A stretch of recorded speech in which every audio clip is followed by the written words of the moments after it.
अस्सलाम वालेकुम जी। Breaking news बड़ी हैं, पहले आपको बता देते हैं क्या क्या न्यूज़ है, उस पर हम बात करेंगे। सबसे बड़ी न्यूज़ बाबर आजम का स्टेटमेंट जो उसने बुमराह के बारे में और विराट कोहली के बारे में दिया, उस पर आज बात करूंगा। आज पाकिस्तान की टीम पाकिस्तान की जो टीम मैनेजमेंट है वो अनाउंस हुई है, उस पर भी बात करूंगा। और माही की टीम ने CSK ने कलकत्ता नाइट राइडर को हरा दिया और पहली IPL 17 टाटा IPL में पहली हार मुकद्दर बनी KKR की। क्या वजूहत हुई, उस पर भी बात करूंगा। पहले आ जाता हूं जी, जो टीम मैनेजमेंट अनाउंस हुई है ना, न्यूजीलैंड जो अभी आ रही है हमारे यहाँ 18 तारीख से मैच है। अच्छा, इसमें एक और चीज़ भी है, पहले मैं स्टार्ट कर देता हूँ। मोहसिन नकवी साहब का जो चेयरमैन PCB है, उनका भी स्टेटमेंट आया कि चैंपियंस ट्रॉफी पाकिस्तान में होगी। ये उन्होंने स्टेटमेंट दिया है as a being chairman PCB। और क्योंकि इंडिया से भी स्पोर्ट्स मिनिस्टर साहब का एक स्टेटमेंट आया था, तो अब ये बयानबाजी मुझे लगता है शुरू हो गई है। लेट्स सी क्या बनता है, लेकिन फाइनल डिसीजन ICC करेगी, ये मेरा अपना मानना है। आ जाता हूँ जी, जो मैनेजमेंट अनाउंस हुई है उसमें Wahab Riaz senior manager announce हुए हैं। और पहले वो चीफ सिलेक्टर थे, अभी जो सिलेक्शन कमेटी बनी है उस 4 लोगों में कोई भी चीफ सिलेक्टर नहीं है। कल मैंने प्रोग्राम में आपको याद होगा बात करी थी, पाकिस्तान सिलेक्शन कमेटी ये नहीं है, क्योंकि कराची का 1 लड़का और 3 लाहौर से हैं, तो पेशावर की नुमाइंदा कोई भी बंदा नहीं है, बलूचिस्तान से होता नहीं है। तो आज बड़े लोगों के फ़ोन आए कि जी आपने बड़ी अच्छी बात करी, बात अच्छी नहीं करी, बात हक की करी कि आप पेशावर से भी लेना। और ये न्यूज़ अब चल पड़ी है, माइट भी हो सकता है चेयरमैन PCB साहब पेशावर से भी एक लड़के को डालना चाहिए। वहाब रियाज का जैसा मैंने बताया सीनियर मैनेजर,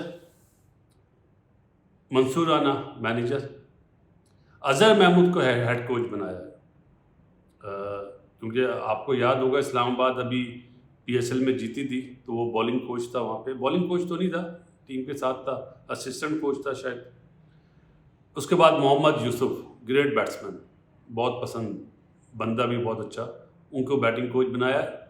सकलैंग के साथ भी यूसुफ लगा रहा एज ए बैटिंग कोच, और जूनियर लेवल पे भी उसने काम करा, अभी अंडर 19 के साथ है, उसमें दम है। Saeed Ajmal spin bowling coach, Aftab Khan fielding coach, ये पहले थे। उसके बाद जब हफीज़ साहब बने थे तो उन्हें हटा दिया था, उसके बाद अब दोबारा बने हैं। लेकिन एक नाम मैं ऐसा लेता हूं जो बाहर के लोग शायद उन्हें ना जानते हो, उसका नाम है हनीफ मलिक। उसका ताल्लुक हैदराबाद से है, और वो आया तो मतलब फील्डिंग कोच ही था, बहुत डेडिकेटेड है। मैं ये नहीं कह रहा आफ्ताब अच्छा नहीं है या दूसरा जो पहले फील्डिंग कोच था वो बुरा था, नहीं। लेकिन पाकिस्तान में इस वक्त सबसे अच्छा मेरी नज़र में जो है वो हनीफ मलिक है, और उसको रखना चाहिए। मेरा ख्याल है ये जो मैनेजमेंट अनाउंस हुई, ये किसने करी? सिलेक्शन कमेटी तो नहीं करेगी ना, तो ये लाजमी बात है चेयरमैन PCB ने करी होगी, पूछा होगा लोगों से, जिन्होंने इनपुट दिया होगा, मेरे ख्याल है गलत दे दिया। और मेरी रिक्वेस्ट है चेयरमैन साहब से कि ज़रा हनीफ मलिक के बारे में भी राय लें। इस्लामाबाद के जो अजहर महमूद है उससे पूछें, वो आपको बताएगा।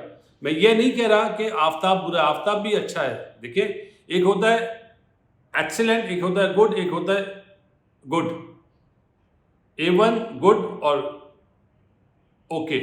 उस लिहाज से हनीफ मलिक इन सबसे ऊपर आता है, ये मेरी अपनी राय थी। आप लोग नहीं जानते होंगे, मेरे जितने सब्सक्राइबर्स बाहर वाले हैं, जो पाकिस्तान के लोग हैं वो जानते होंगे। उसके बाद मैनेजर जो पहले थे चीमा साहब, वो हट गए।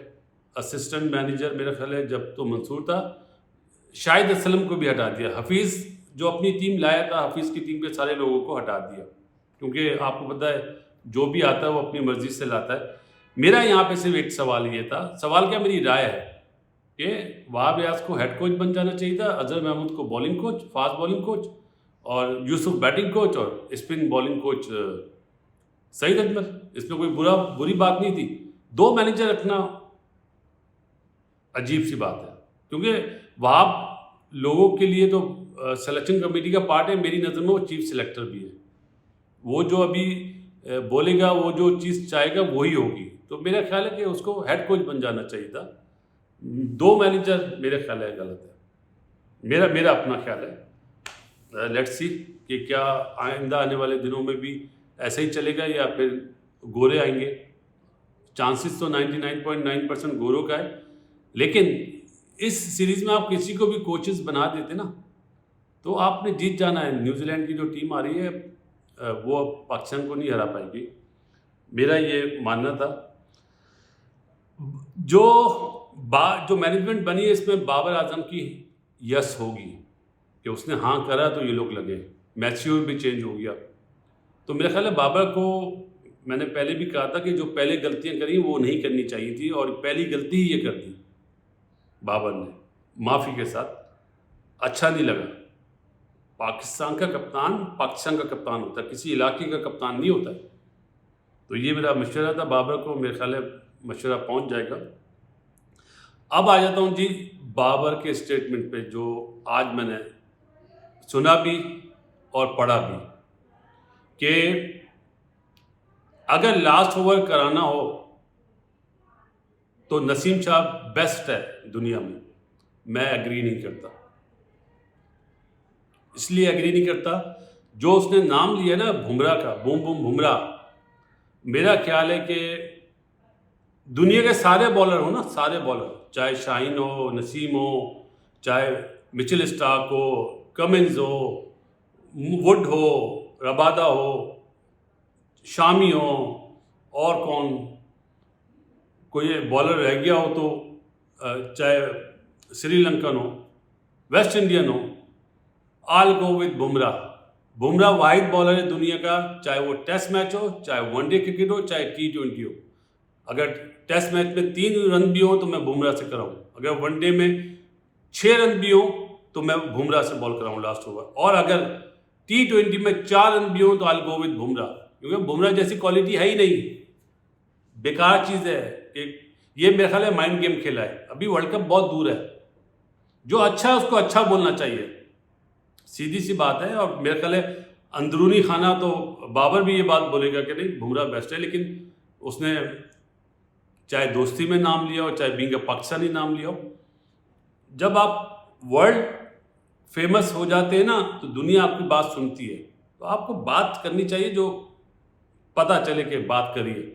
और बुमराह के बारे में जो उसने कहा कि नहीं, मैं नसीम शाह पे फोकस करूंगा कि वो सबसे अच्छा बॉलर है, मेरा ख्याल है कि बैड स्टेटमेंट है, मेरे लिए शॉकिंग है। मैं हंसूंगा, सीधी सी बात है कि मतलब बुमराह तो बुमराह है यार, उस जैसा बॉलर कोई है अभी? हाँ, अगर बुमराह के सामने 90s के वसीम भाई होते ना अपनी प्राइम पे तो आल गो विद वसीम भाई, लेकिन वसीम भाई अभी जैसा कोई है ही नहीं इस टाइम पे, मिचेल स्टार्क भी नहीं है। तो गलत स्टेटमेंट है, लेकिन मुझे ऐसा लगता है माइंड गेम खेला है। माइंड गेम खेलने के लिए भी बहुत टाइम है, जब आप वेस्ट अमेरिका या वेस्ट इंडीज़ पहुंचेंगे उस टाइम पे खेलना चाहिए। ये तो थी जी पाकिस्तान की न्यूज़ेस जिस पे मैंने कहा आपसे बात करूं। अब आ जाता हूं जी CSK वर्सेस KKR। ये आपने देखा ना, CSK 137 पे KKR 9 आउट 20 ओवर में। हैरत इस बात पे है कि 56 रन बने थे 6 ओवर में, 1 आउट था, और बकिया 14 ओवर में 84 रन बने। नथिंग, इंटेंट ही नहीं थी रन बनाने की, माफी के साथ। अय्यर ने करे 32 बॉल में। सबसे अच्छा मेरी नजर में अगर कोई खेला तो सुनील नारायण खेला। बाकी तो पिच में इतना थोड़ी कुछ प्रॉब्लम था, पिच तो पाटला पिच थी, टॉस जीत के सही फैसला करा CSK ने। क्या रसल आर्नर 8वें नंबर का प्लेयर है? गलत फैसला है गौतम का, और चाहे उनकी मैनेजमेंट हो, उसको तो पहले भेजना चाहिए था। सीधा सा बात है, 137 पे आप किस तरह मैच जीतते? और आपके प्राइम बॉलर कौन था? स्पिनर ने आउट करे ना। 2 ओवर में जडेजा ने बता दिया कि मैं वर्ल्ड क्लास बॉलर हूं।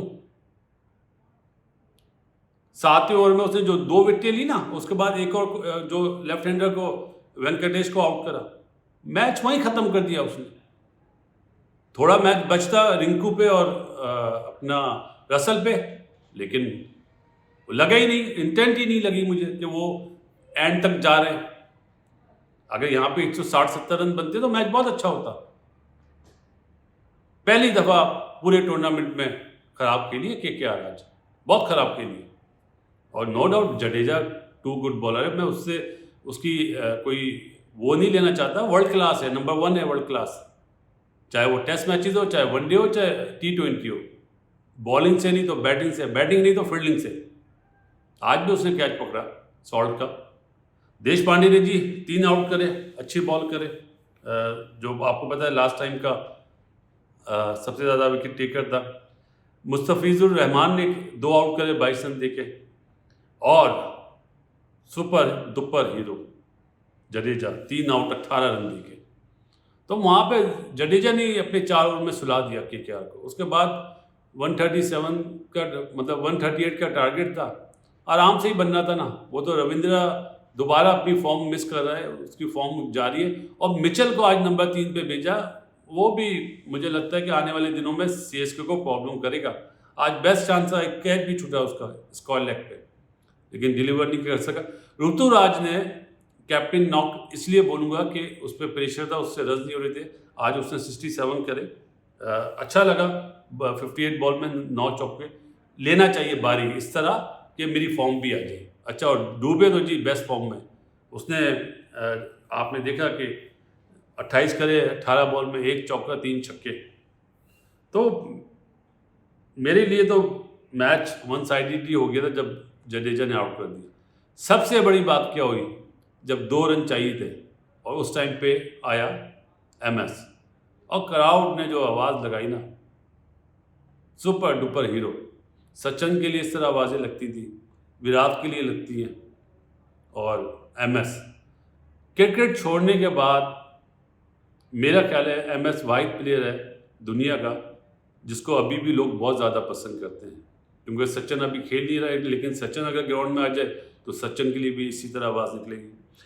वन साइडेड मैच IPL का पहले दूसरा मैच हुआ वन साइडेड, और क्रेडिट गोज टू जी माही, जिस तरह की पिच बनवाई, जिस तरह का वो चाह रहे थे उस तरह उन्होंने मैच जीता। लेकिन KKR मतलब लगा ही नहीं कि वो 160-70 के लिए खेल रहे।